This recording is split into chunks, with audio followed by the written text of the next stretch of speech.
firstly, thank you for making the time to speak to us. I know you're extremely busy at the moment, and Yeah, no problem. man, a lot of exciting stuff going on your end, eh? Yeah, there's been lots going on the last midway through last year, so no, it's all going well. But yeah, keeping very busy. That's good, man. So we had you. This is your second appearance on the Gold Program call. We had you on back in June last year. I think 16th of June it was, 2017. And I brought you on then because you had a lot going on, a lot of exciting things that I wanted you to share and for us to talk about. But I mean, since then, it's gone gangbusters again. It's gone like next level, hasn't it? It has, yeah. I was going to say that's gone very quick since last year. Yeah, no, things have been going well. We've been keeping busy, which is the most important part. But I believe we've just been improving in little steps since then, and it's encouraging seeing what you implement turn into fruition and actually improve your business, and the processes that you implement actually do work. Yeah, no, fantastic. Now, there's a couple of new people that wouldn't have heard your previous call. Could you just give, just for everyone's knowledge, where you are and the type of work that you do? Yeah, so we're based in Brisbane, more inner city. We've got offices at Norman Park, which are only about 3 kilometres from the city. We do large architectural new homes and probably more specialised in large renovations. We've got a name for our renovation side of things. We don't do easy jobs, I've been told, so we're getting a name for doing the more difficult types of jobs, which is fine. I started my own business in 2005 as a small builder with a group of probably about five guys. We're now basically only doing large jobs or referral jobs. We don't particularly advertise looking for work, which is a good thing, and that has eventuated over the last couple of years. But yeah, I think I was saying it to somebody who might have even been you, Kurt, a couple of weeks ago, had a real change in the business, whereas I don't call myself a small builder anymore. I just call myself a builder. I don't believe we are small, and I think the mentality is if you do think you're small, you'll stay small. So that's probably something where my business has changed since I first started, is just the whole outlook on it. Man, that's really interesting. I actually had that written down at a side note to discuss exactly that, which is a mindset thing. Because, and you guys would have heard me talk about how powerful mindset and perspective is, and how you look at something. You change how you look at something, and the thing you look at changes completely. So that's the case there with your business. Could you tell us how that came about? So you used to say you're a small residential builder. Now you're just a residential builder. How did that come about, and what do you reckon is the significance of that? Because on the surface it sounds like just semantics, but it's not. It's a full mindset change. It's probably hard to explain. It's probably just like you said. It was really just a mindset and having the confidence to say, well, I'm not a small builder anymore. I now consider a small builder someone that goes around and does little bathrooms. So we were never that, but I guess the word is quite powerful, even though it's small. Probably the systems we've put in place give you the confidence and show you that it's not hard to increase your business if you want to put the time and effort in, but also take advice from other people. And I guess it's also speaking with other builders, talking with other builders. And some of those don't call themselves small builders, but yet you're larger than them. So it is really just a mindset, but also probably more a confidence thing, knowing the direction you want to go in. And I think, as I said, if you want to continue to call yourself a small builder, I think that's where you'll always stay. I guess it's goal setting. Once you get that mentality of not thinking you're small, well, then you go, well, am I a large builder? No, not quite yet. Well, do I want to get there? Yeah, I do. So you stop calling yourself a small builder. Man, I like it, but it happens in stages, doesn't it? Because when you started out, you obviously did see yourself as a small builder, and then you gradually sort of grew into the idea of, hold on, I can get bigger. And I remember just recently, weeks ago, you looking at me and saying, hey, Kurt, I want to go big. And I think you used it in context of, that go big. Yeah, I've been throwing that term around and named my workshops, the Go Big workshop now.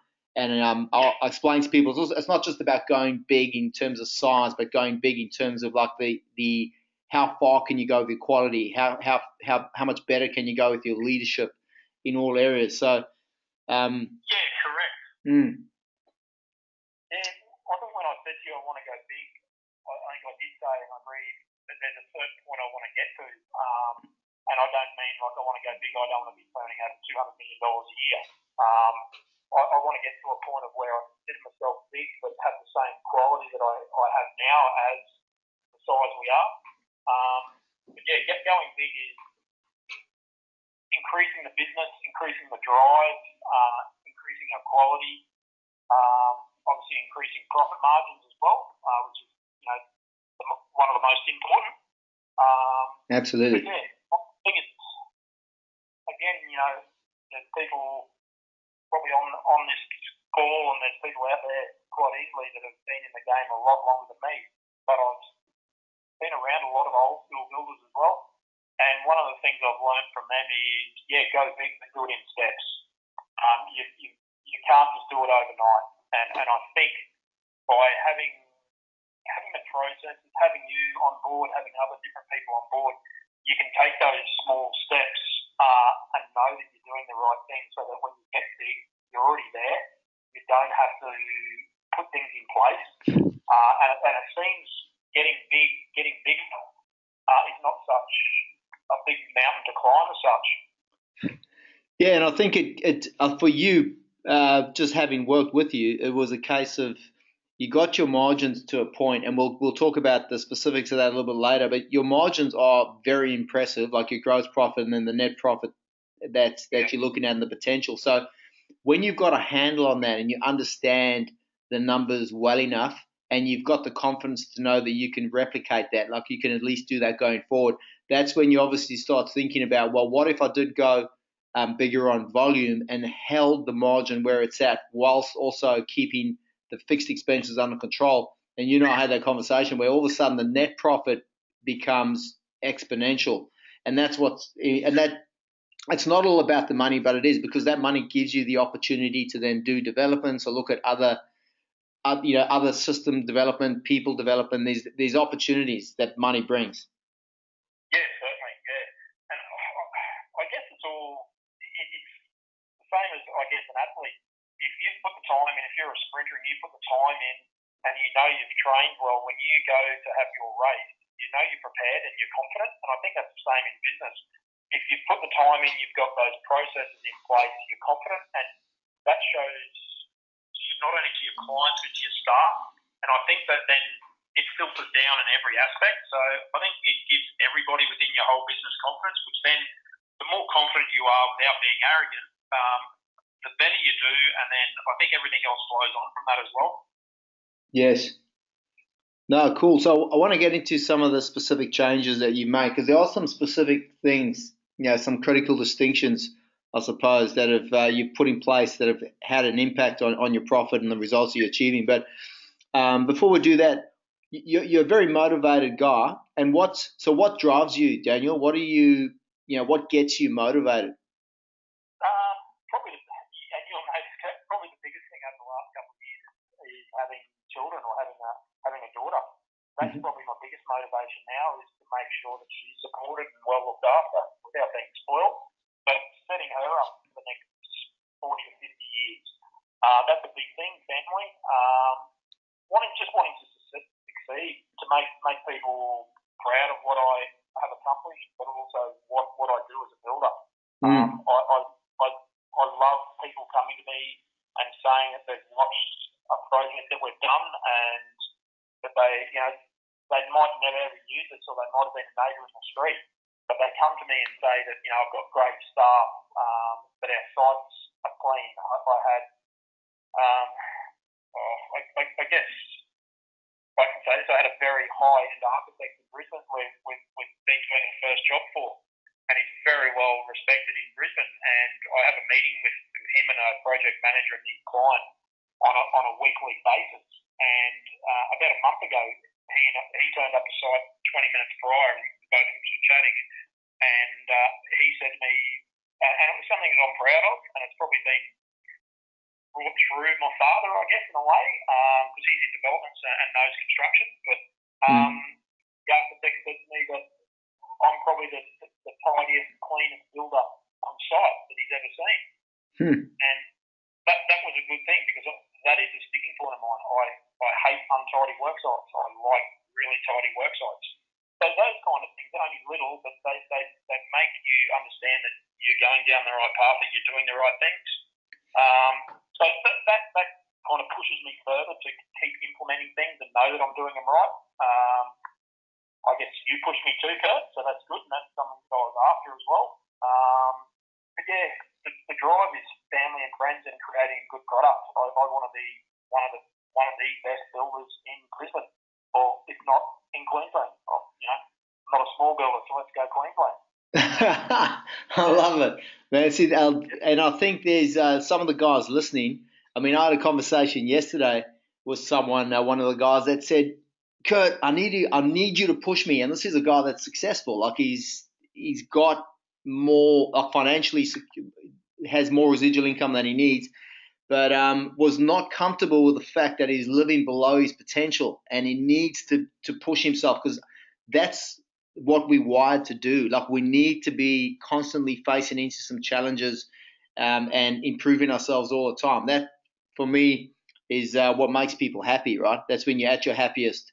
The journey is better than the end. Like you arrive somewhere at a goal, but you better have another one set up, because it's whilst you're striving that you get that feeling of fulfillment, right? Yeah, 100%. I think, and this is, again, I'm saying I speak to people that aren't within this group, but are older builders, and I speak with my old boss that I did my apprenticeship, with over 25 years ago.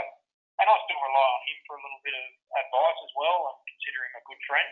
And, it's unfortunate, but they've probably got comfortable, and they're a different generation of builders compared to probably what I am and then the next generation are. And I think that they all got very comfortable back in the late 80s, early 90s. And that's now showing, because they're not on social media. They don't have great websites. They don't quote the way we do. They don't have the project management things in place or processes in place. So they're the ones that are now really falling behind. And that makes me strive to be better every day and every week, and know that I've got to keep improving. Otherwise, I'll become one of them.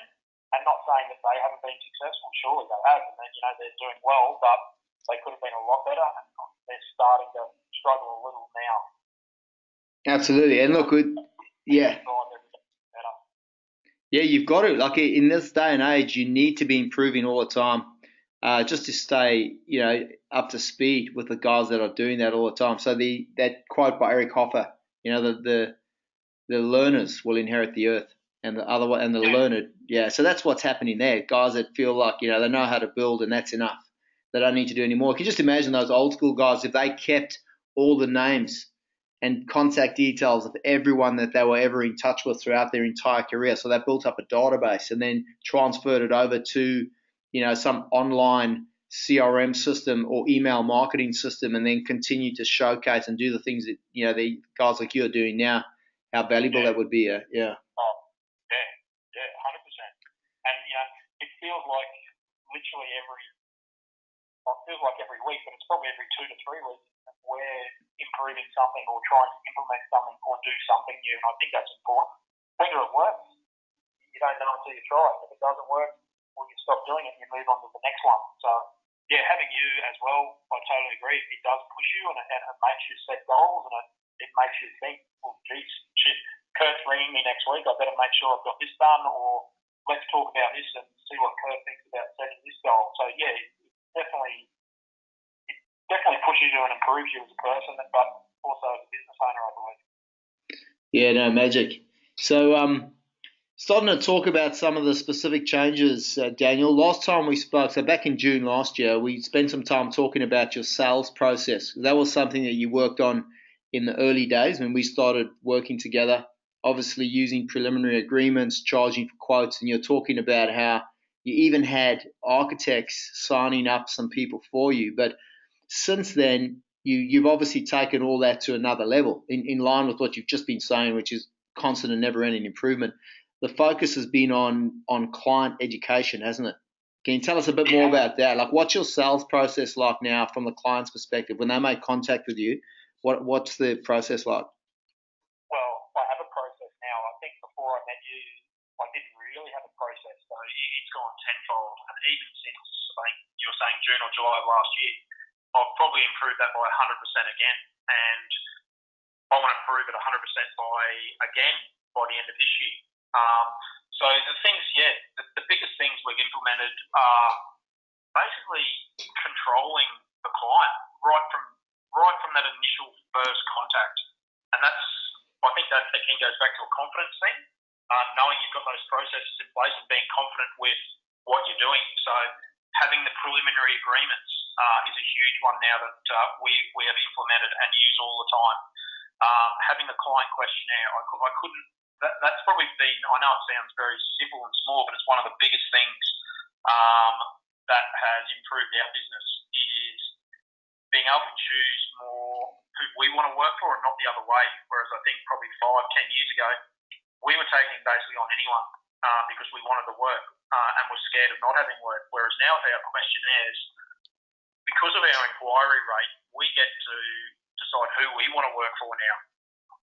And having that questionnaire allows you to determine that before you make contact. So you get all that information from the client or prospective client first. So it puts you in the driver's seat right from that first initial conversation. So no client speaks to me directly on that first initial conversation. It is emailed. They get sent a questionnaire. I then make contact. I then know straight away through that questionnaire whether I do want to potentially do work for them or the work is right for me, or I say to them that, sorry, the job doesn't fit within our schedule, or it's too small a job, or it's too far away, or your budget, which is a big one. With our questionnaire now, if they don't put a budget, we have a questionnaire, what is your budget? If they don't have a budget and can't answer that on my conversation, they basically get crossed off. Everyone has a budget, and if they don't have a budget, they're kidding themselves and they're trying to kid me. So that's one of our things now. What else have we implemented? We've implemented social media. Sorry, Daniel. In a big way. Before you go there, just back to the questionnaire, what other deal breakers do you have? So that's obviously a deal breaker. Like if someone won't reveal their budget, it's deal breaker. You're not prepared to take them any further through your process. Are there any other? Yeah. I'll ask them in that initial conversation because no matter what questionnaire I get back, I always have either replied email or a telephone conversation. And 99% of the time, I much prefer a telephone conversation. So yeah, definitely budget is a deal breaker. If they can't answer that in that phone call, I'm not interested at all. Other deal breakers are location. We want to target certain suburbs. I know that can sound a little snobby, but they're the areas we want to work in. We know our certain clientele and the jobs we're going for are driven to areas, specific postcodes. So that is a big one for us. Then I guess another deal breaker is how many other builders have they spoken to or inquired to? So if there's any more than 4, we immediately get rid of that. We wipe that out off the table. We don't want to be competing or having to compete against 6, 7, 8, 10 builders. Mm-hmm. I think that's unfair on all 10 builders that we're all competing against each other in that form. We don't want to be the cheapest builder. We're not the cheapest builder. And we're very upfront in regards to that. That's one of the first things I'd say to potential clients through the questionnaire is we are not the cheapest builder. If you're looking for the cheapest builder, we are not your builder. So that's definitely a deal breaker. And that's the last question we ask on our questionnaire is how many other builders have you spoken to? How many are quoting it? And has a builder that you've worked with before quoting on that job? Fantastic. They're our deal breakers. If you've used another builder before and he's quoting on the job, why aren't you using him solely again? Yeah. Are you just using us to price check? So that's probably one of the biggest ones. But they're probably our 4 or 5 real deal-breaking questions. Excellent. And then, sorry, you're going on to talk about social media, is that right? Sorry, what's that, Kurt? You're about to start talking about, I think, social media. Is that like a next step? Yeah. So the next step, which I was never into, and again, it was through you. I met Amanda at Sea Salt Marketing, Mm-hmm. and it's been fantastic. We've only been using her, I think, since about November of last year, maybe October of last year. And our growth through our social media has just been huge. I think that's it is. Our questionnaires, one of the questions we do ask is, how have you heard about us? And it's just starting to show through now. So I'm a big believer in this. When you implement something, it's not going to happen overnight. You've got to have the time. And I think when you're at your busiest is the time. I know it sounds difficult, but when you're at your busiest, it's the time to implement new things. And we were at our busiest at the end of last year, and that's when we implemented all this social media. So we're currently redoing a website now. We want to do a website every 3 years, and revitalise it, refresh it, give it a new look, because I think that's important to show ex-clients, new clients, that we're still moving with the times. But our social media side, I'm just bringing up, and I don't think Amanda would care, or I don't think this is anything too private, just our social media traffic in the last month has grown 17%. In the last 30 days, we've increased 702 followers on Instagram. Our top 18 posts received in that last month over 1,000 impressions. And then Amanda's put next to that, very, very high compared to other builders' averages. So we're well above average at the moment. What's another one that she sent through to me? Overall, we took her on in August last year. So since August last year, our whole social media has grown 113%. Wow. Yeah, and we've had a 51% increase to our website.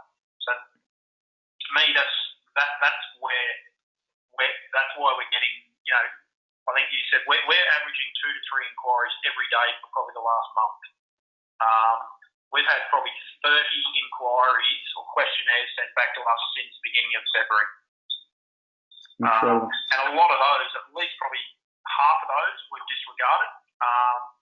One, because they were too small. Two, I know one I had that they'd approached 7 other builders. So, that's the way we're vetting those clients, as I said. Mm-hmm. Yeah, the social media side of it has been huge. And obviously that's helped with our TV stuff as well by having content. But I think even without the TV stuff, I think by increasing your website traffic, your social media side, it definitely brings those inquiries in. Great. Now, someone's just asked, Christine has asked if you'd be kind enough to share your questionnaire. They've got similar questions. We're hoping to wash up against the questions that you ask. Yeah, no problem at all. Yeah, no, I'm happy to. Awesome, and I'll share that in the recording, guys, when I email this out. But that's great. Now, your next step when you meet with them on site, there's the prelims, the charge for quote, and you've had some people. I mean, that's the next, I suppose, port of call where you'd say no to someone, right? Yes, that's right. Yeah. And you've had a few that you've had to push back, even though they look like decent prospects. Yeah, and I think you're better off saying no to a really good project. And we've had this probably in the last 3 to 4 months where we've had some really A-grade jobs and potential clients. But we've just said, I'm sorry, at the moment we can't fit you in with our work schedule. Different things just didn't align. But then we had one last year that we said no to. Then they've come back to us this year. We've also had one that we said no to, and then they referred us on to friends looking to do a job at the end of the year. So you don't always lose a job just by saying no. And I think the more experienced I've become, the easier it's become to say no. And again, it's a confidence thing, is not being scared to think you're not going to have to work. The work will always be there. If you're a good builder, you've got processes in place, you've got good referrals, you will always have work. So I don't get get worried about not having work anymore. So I have the confidence to say no to good jobs, and you take that risk, and I don't think it is a risk anymore. If they're prepared to wait, they will wait. And if they're not prepared, another job will come along. But it's having the process. I keep saying the process. That's been just driven into me with you, Kurt, over the last 12 to 18 months. Is if you have those in place, it just gives you that confidence. And you know you will continually get A-grade clients, because that's what we're working towards. My whole goal the next 6 to 12 months is to grow our turnover, to increase our productivity and our profits, but to go from C and B grade clients to only be having A grade inquiries only. And then if we get 10 of those a year, that's all we want. And if we can do 10, $1.5 to $2 million jobs a year, that's all I want to do. Man, that's sensational, and you'd have a waiting list, no doubt, as well. So that from a mindset perspective, I know a lot of builders, even when they're busy, they worry about not having work. That's a very common, annoying sort of back of the mind worry for a lot of people. So you've got rid of that. So you no longer worry about not having work, because you know you've got good lead flow and you trust your processes, your marketing front end processes, which are getting better all the time. You've got good people. None of this happens without a good team, which you mentioned as well.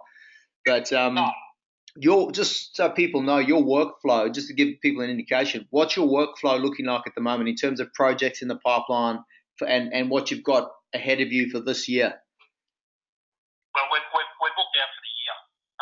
So we've been booked out since about probably August of last year. So come about August last year, we knew we were fully booked for the whole of this year, which is it's a great problem to have. It made the holiday period probably my most enjoyable ever. It's the longest we've ever been booked out. We've always been a good 6 to 8 months in advance, but we've never been 12 to 14 to 15 months in advance. So I think that to me instills that I was doing the right thing, and that everything I have been doing over the last 12 to 18 months is working. So what I'm wanting to do now, and this is something else that you probably thought about, is and I guess it's a mindset thing with the small business moving into a larger business, is I now no longer consider myself just a builder. And I haven't been on the tools for probably 5 years, and definitely miss it, but I'll never go back onto the tools again. I now consider myself a businessman, a business person, a operator of a construction business. I'm no longer a builder anymore.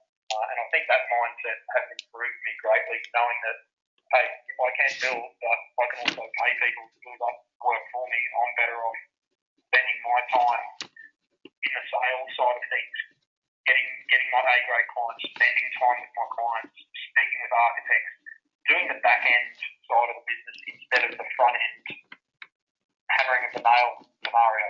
And I think that's been a big change. Fantastic. No, that is. I was speaking to a young bloke up in Brisbane, in fact, this morning, and explaining exactly that to him, because he was interested in what we do. And I said, look, this is about doing a business apprenticeship. He's 26 years old. I said, are you interested in becoming a businessman? Because once you embark on this journey, that's where it's headed. And he said he got it. Yeah. So that is phenomenal. That is a big mindset shift. I love the fact that you're going A grades only, and that is just, you always want to be improving, like just always looking. That's that journey of optimum performance, right? Yeah, 100%. And I say this to my apprentices: if you're not learning something every day, and my carpenters and me, if you're not learning something every day, you've done something wrong that day. I learn something new every day, whether it's good or bad. You learn from mistakes. None of us are perfect and never will be, but you've got to learn from those mistakes. But when you have your good and your bad, you've got to learn from both. And I'm still learning every day, and I continue. If you're not learning, bring something in and learn it. It's enjoyable as well. Like you get a dopamine hit when you learn stuff.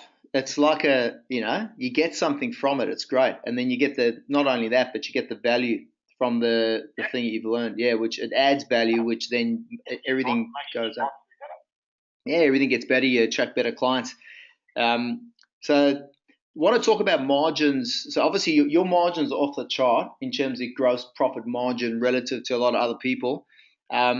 You've you haven't arrived at this point by accident though. You've put some specific things in place. Obviously your sales and your marketing is one of them. The fact that you cut away anyone who's price sensitive, who's going to dick you around, they go away, and you heading towards A grades, and A grades are generally those with bigger budgets and in the right areas, blue chip clients.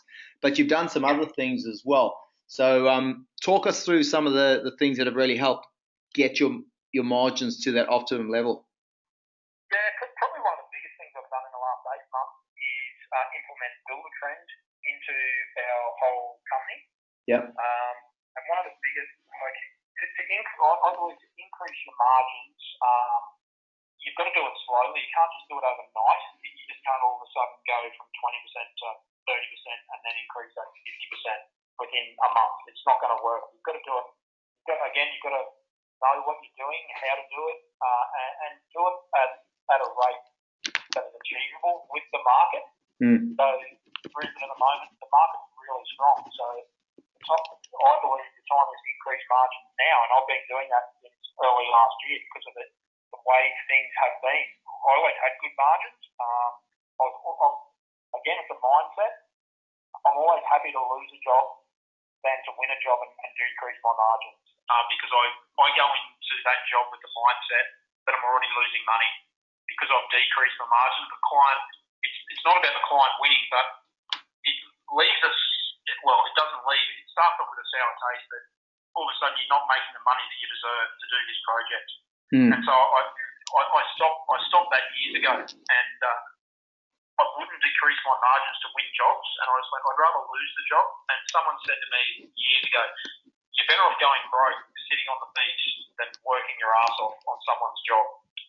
And it just hit me, and I thought, well, yeah, we're at a point where if we didn't have work for 3 months, which I don't think would have ever happened, I'd rather not have to work than to be doing a job and losing $50,000. I'd rather spend that $50,000 on a holiday and not be working. So it's that kind of mindset, and you can use smaller numbers.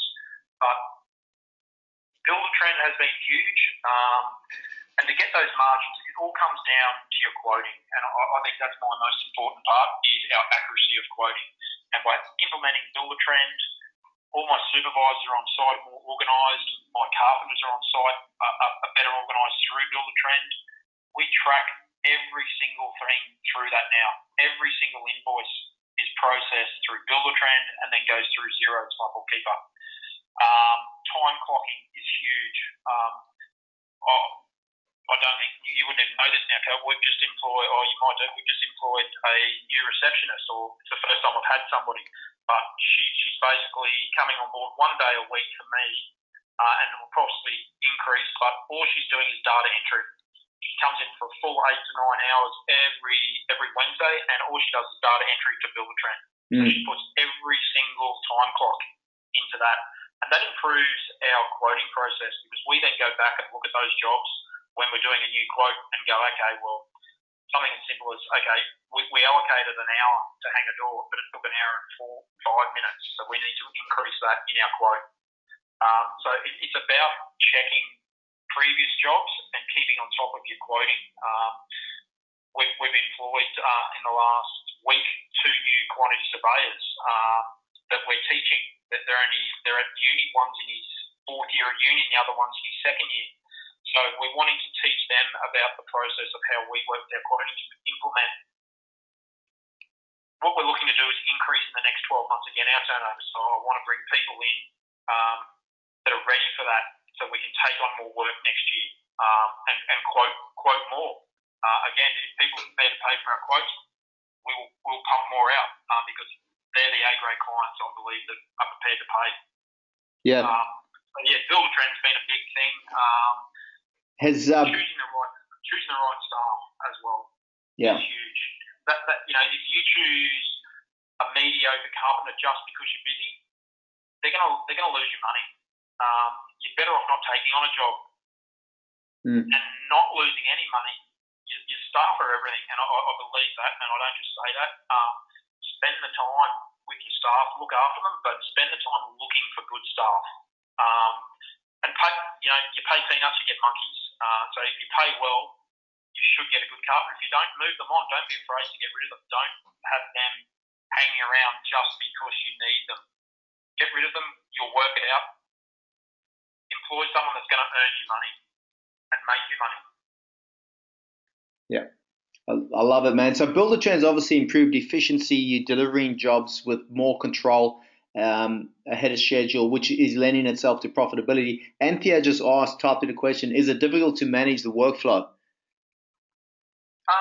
No, not through Builder Trends. We've just proven it. And if I could find out, I'd be happy to show you. We've done $500,000 worth of work in 3 weeks on 3 different jobs, and they're all little jobs. These are the Foxtel jobs we've been doing for months.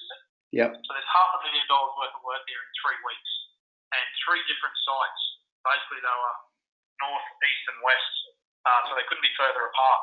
But with our scheduling of Builder Trend, compared to last year, at the beginning of last year when we did Foxtel without Builder Trend, this year I have been able to operate everything from my office.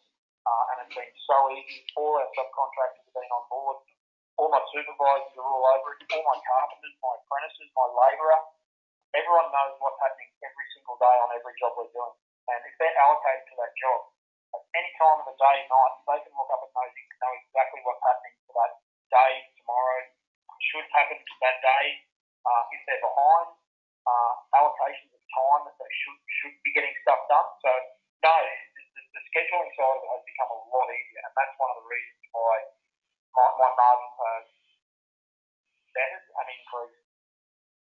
Incredible, man. So you've got good sales process that deselects any of the crap clients. You bring through the best clients. You've got a great team of people that help you deliver on all those different steps, right through from the first inquiry, right through to your handover. You're using great systems like Builder Trend, which have been set up well, not only for job delivery, but also monitoring the numbers as well.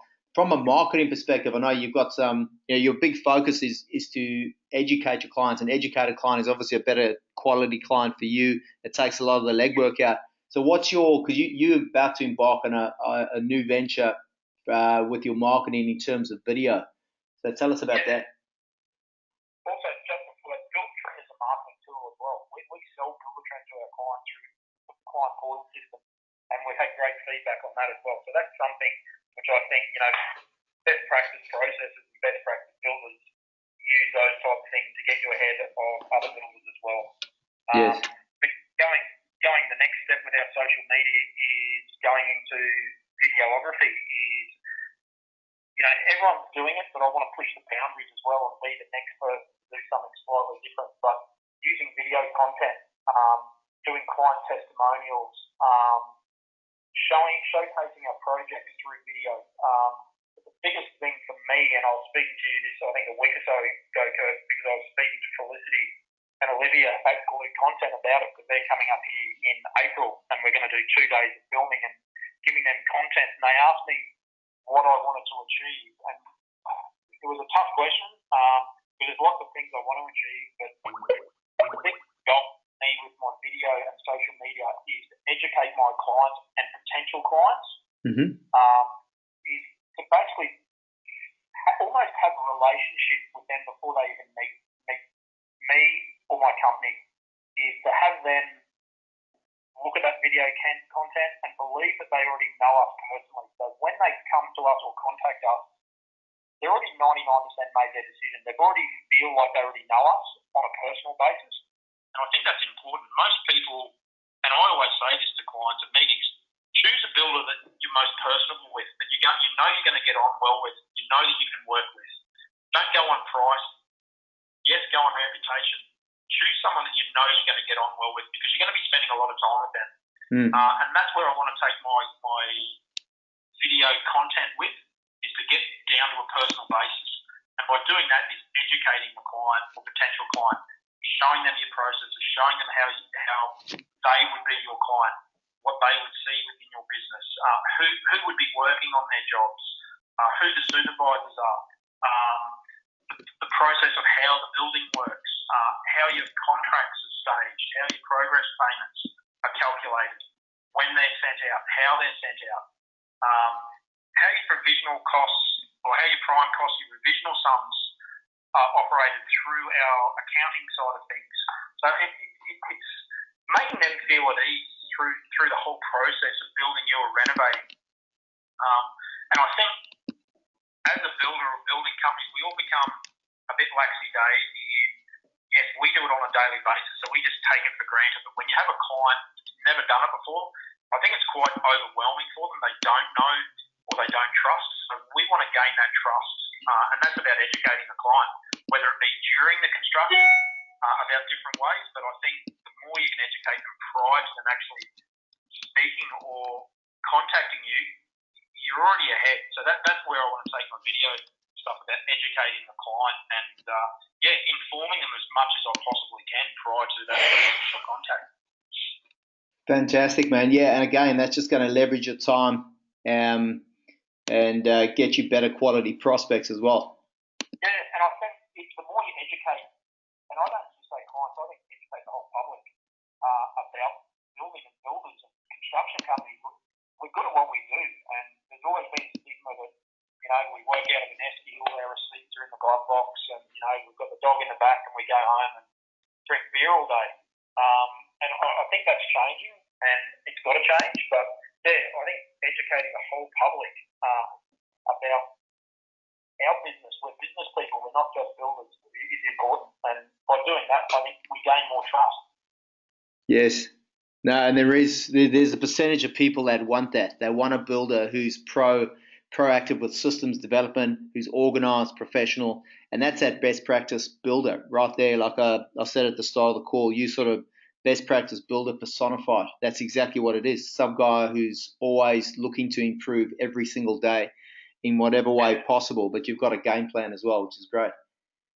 Yeah, definitely. Yeah, and I think, you've got to have a game plan, you've got to have goals, and if clients can see that you want to be a better builder and that you're wanting to improve, I think that instills confidence in them as well.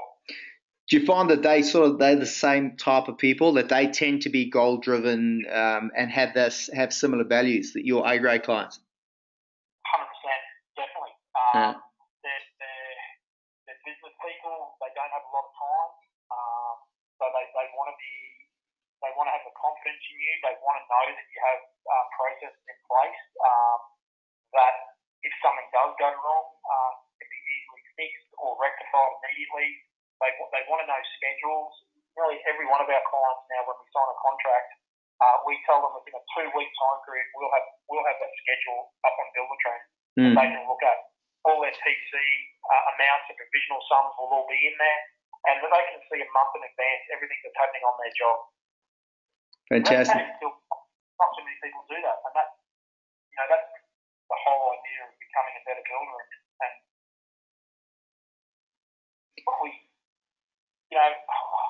I had a client yesterday that we've been dealing with, and she signed a contract. And after our meeting, she sent me literally, I must have been almost driving at the end of her street, she sent me a text message and said she was so impressed with the meeting that she referred me to a good friend of hers who's looking to do a large renovation about 2 kilometres down the road. So, again, that's a confidence thing that the more confident you get, the better you present. And it's, I know I keep pushing it, but it's just having those processes. Even if it's just 10 steps that you're going to do through a contract negotiation or sitting down with a client, taking them through a quote. If you've got 10 things that you know that you can work on during that interview, it puts you in charge of that meeting as such. And I guess that instills confidence in the client. Definitely. You know what you're doing when you're the boss. Yeah. No, spot on, man. I heard an interesting quote the other day. The guy said to me, you don't attract what you want, you attract who you are. Yeah, correct.